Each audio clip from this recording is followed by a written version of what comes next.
आज भारत की भूमि की सभी माताओं को सिंधारा दूज का बहुत बहुत बधाई। माता पार्वती, गणगौर महारानी, ब्रह्मचारिणी महारानी, मां जगत जननी आपके सुहाग को अखंड सौभाग्यवती बनाए, यही भगवान से प्रार्थना।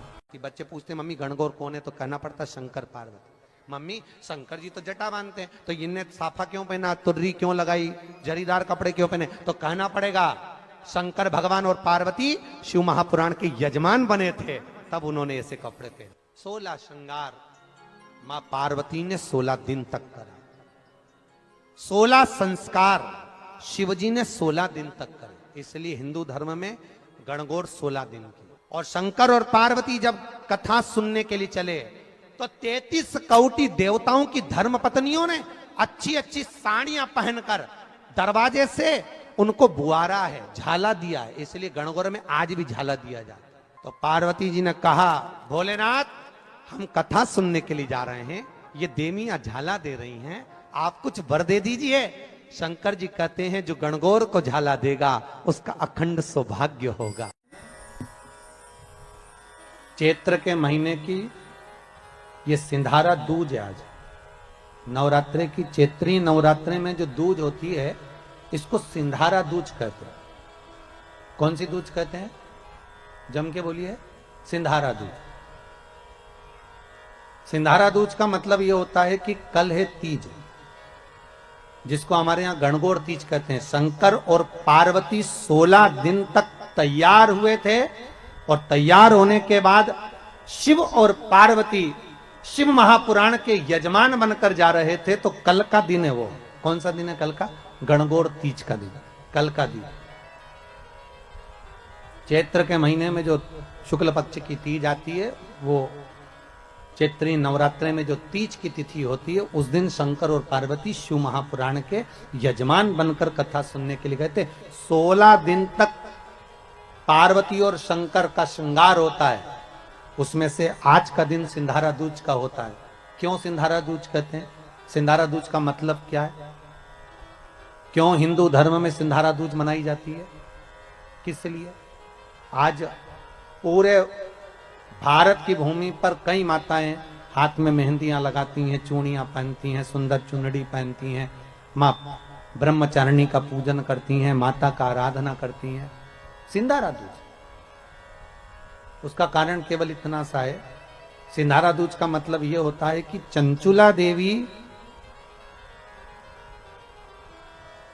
जब 14 दिन तक शंकर और पार्वती अपने गुफा में से बाहर नहीं निकले शिव महापुराण के यजमान बनने के लिए, तब माता चंचुला देवी ने हाथ जोड़कर मां जगत जननी जगदम्बा को सुंदर वस्त्र, सुंदर चूड़ियां, सुंदर आभूषण माता के चरणों में ले जाकर समर्पित करे थे और कहा मां, इन चूड़ियों को जो मैं दे रही हूं, ये लाल चूड़ी, ये लाल श्रृंगार, ये लाल वस्त्र, जो लाल चूनर जो मैं प्रदान कर रही हूं, मां बस ऐसी कृपा कर दे कि तू इन चूनर को धारण करे और मेरा भी सौभाग्य, मेरा भी सुहाग अमर कर दे। बस इतनी कृपा मेरे ऊपर कर दे। वो सिंधारा दूज का महत्व है।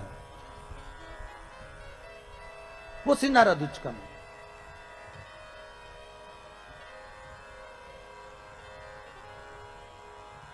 आज भारत की भूमि की सभी माताओं को सिंधारा दूज का बहुत बहुत बधाई।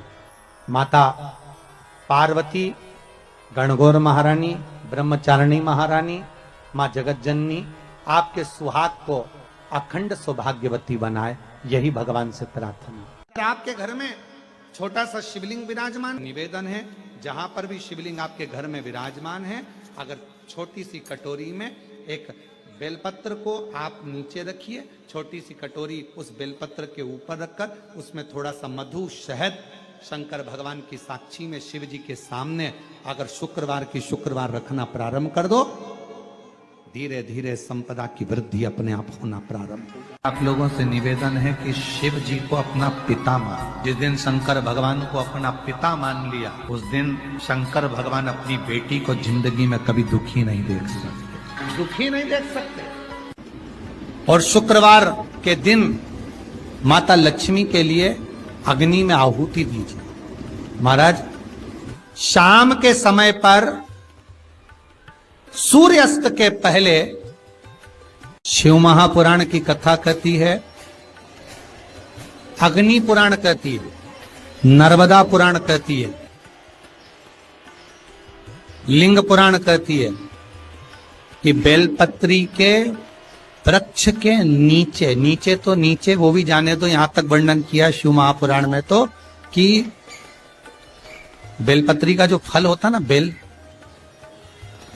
बेल फल जो होता है, कहते हैं अगर किसी व्यक्ति के यहाँ लक्ष्मी की कमी होती है, संपदा की कमी होती है, जिसके यहाँ पैसा नहीं आता, धन नहीं आता, तो बेल का जो फल होता है, बेलपत्री का जो फल होता है, उस फल के गूदे को, बेलपत्री के फल का गुर्दा निकाल लो, सुखा लो, गाय के घी में उसको डुबो लो और शुक्रवार के दिन माता लक्ष्मी के लिए अग्नि में आहुति दीजिए। महाराज, शाम के समय पर सूर्यास्त के पहले ये जो आहुतियां हम बेले के गुर्दे के फल की गाय के घी में डुबोकर माता लक्ष्मी और भगवान विष्णु के नाम से देते हैं, महाराज 2 या 3 शुक्रवार करोगे, लक्ष्मी की कभी कमी नहीं आती, संपदा बढ़ती है। एक प्रयोग और कर कर देखना, कभी अगर मौका मिले आपको तो प्रयोग कर कर देखिए। लिंग पुराण के अंदर लिखा हुआ है, शिव पुराण में, लिंग पुराण में और स्कंद पुराण में कहा गया है कि अगर किसी ने बेले के फल का अगर थोड़ा सा भी गुर्दा पाया है, बेले के फल को खाया हो या बेल का रस पिया हो या बेल के फल का जूस पिया हो, अगर वो व्यक्ति का अनायास किसी कारणवश प्राण भी छूट गए हो, तो शिव महापुराण की कथा कहती है कि 27 दिन तक वो बेल के फल का रस उसके नस नस में रहता है, तो उस व्यक्ति को यम नहीं छूते, वो कैलाश पर निवास करता है। मर भी जाता है तो अधोगति में नहीं पड़ता, नरक नहीं भोगता, वो बैकुंठ पद का कामी हो, बैकुंठ का निवासी।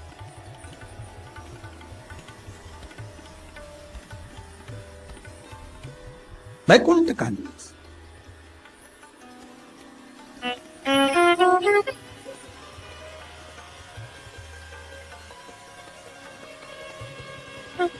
ये जो शिव जी को चढ़ती बेलपत्री हुई, शमी पत्र हुआ, मदार का पुष्प, आंकड़े का जो पुष्प हुआ, ये सब साधारण नहीं है साहब। शंकर का एक एक गुण तत्व ग्रहण करने वाले, शंकर का अनुमोदन करने वाले, शिव को एक एक वस्तु जो चढ़ने वाली साधारण नहीं। शुक्रवार के दिन बेलपत्री के वृक्ष के नीचे बैठकर घृत का दिया लगाकर शरीर में जो रोग है उसका स्मरण कर कर शंकर जी से विनय कर कर, हे भोलेनाथ, आपने शुक्र देवता को संजीवनी मंत्र दिया है, तो क्या आप मेरे को वो मंत्र प्रदान नहीं करोगे? मेरे रोग, मेरी बीमारी, मेरे दुख को आप नहीं हरोगे? शिव से कहो, ये शरीर आपने दिया है और भजन करने के लिए दिया है, स्मरण करने के लिए दिया है, कीर्तन करने के लिए दिया है, तो संभालोगे भी आप। और बेलपत्री की ओर मुख कर कर घी का दिया लगाकर महामृत्युंजय मंत्र का स्मरण कर लेने पर धीरे धीरे धीरे धीरे धीरे धीरे वो रोग समाप्ति की ओर आता चले जाता है। अगर किसी कामना के वश अगर हम दीप लगा रहे हैं या हमारे मन में कोई भाव उत्पन्न है और हम बाबा से कहना चाहते हैं कि बाबा मेरा ये कार्य है आप पूर्ण करिएगा, तो फिर शिव मंदिर में भी लंबी बाती का दीप आप प्रदोष या सोमवार की अष्टमी या सोमवार या आप शिवरात्रि को बाबा से निवेदन कर कर लगा सकते हैं। हाँ, विशेष जब कोई एक बहुत बड़ी बात हो और आपके कार्य में कहीं अटकल हो रही हो, तो एक ही दीप में 2 बाती, शिव और शक्ति, लंबी बाती बनाई शिव और शक्ति के नाम से 2 बाती एक साथ एक दीप में भी लगा सकते हैं। पर कब? जब विशेष कोई आपका कार्य हो और वो अटक रहा हो, विशेष कोई कार्य, और आप बाबा से प्रार्थना कर रहे हो, तो 2 बाती का भी प्रयोग आप कर सकते हो। ऐसे शिव तत्व को जान।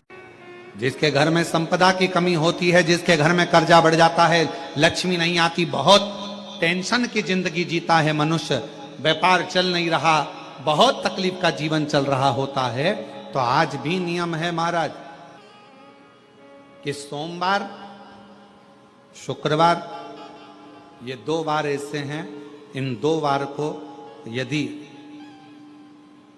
कटोरी में थोड़ा सा शहद रखकर, मधु रखकर, यदि लक्ष्मी जी का स्मरण किया जाए और माता लक्ष्मी जी का स्मरण कर कर एक लाल पुष्प उस कटोरी के सम्मुख में माता लक्ष्मी का नाम लेकर रखा जाए, और बाद में वही शहद, वही मधु और वही पुष्प